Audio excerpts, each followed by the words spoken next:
Let's join Norman Wilton in the McCall's magazine kitchens, where he is just finishing a cluster of grapes on a truly elaborate cake. Now, of course, you won't start your cake decorating with anything quite so ambitious. Better to begin with an easier decoration, like this simple cake border, which you can do almost at once. First step is to make a decorating cone out of strong paper, or buy one of the inexpensive plastic types now on the market. Snip off the bottom of the paper cone to provide an opening for the decorating point. The points come in many sizes and shapes, and you want to experiment as you go along. Fill the cone with cream frosting. Fold the cone neatly and grip firmly across the palm of your hand. You'll want to practice designs, and the easiest way to do this is on a flat pan or tray. The trick is in pressure control, something you will catch on to after a bit. Soon you'll be able to make graceful, even designs such as these. With patience, you can do anything, says our expert.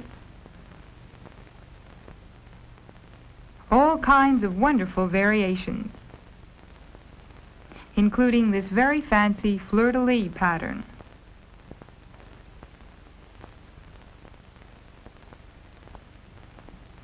Once pressure control is mastered, you're ready for working with color, which is a lot less complicated than it looks. For instance, try this combination. Brush blue liquid coloring along one inside surface of the cone, and yellow liquid coloring along the other inside surface.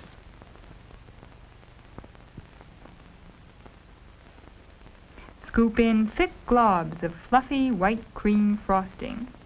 It may look as though all the colors will blend themselves together, but don't worry, they won't. Each will remain separate from the other, and the result will be a beautiful striped effect in 3 colors, better than Technicolor. And here's how it looks. Vivid, tri-colored lines and swirls, which you can make in many color combinations to suit various occasions.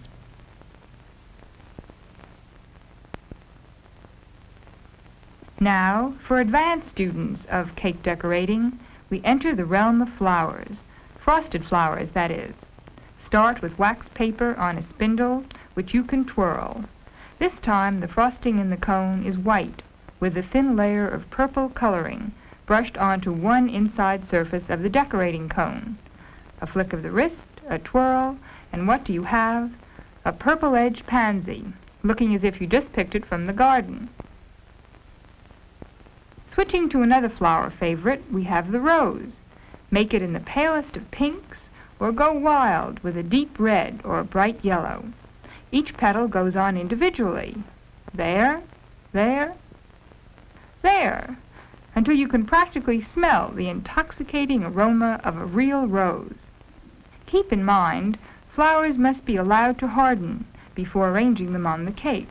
Before long, you'll be able to brag about your green thumb for decorative gardening, at least on cake.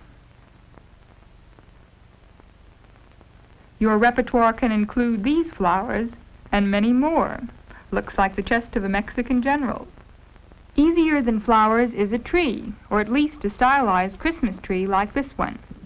As Mr. Wilton demonstrates here, take an ordinary ice cream cone, turn it upside down, and stipple it with blobs of green-tinted frosting, like this. It sticks easily and makes for a charming Christmas cake. On to wildlife and a swan motif.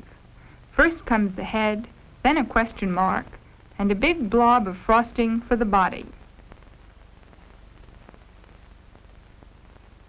Repeat the head and neck, and then another full swan. And finish the design with some suggestion of water to give a feeling of movement. Norman Wilton reaches the height of his art with this interpretation in frosting of a bird of paradise in flight. Beginning with one wing, he works gracefully and quickly into the tiny head, which stands up from the neck in a 3rd dimension. Now the other wing,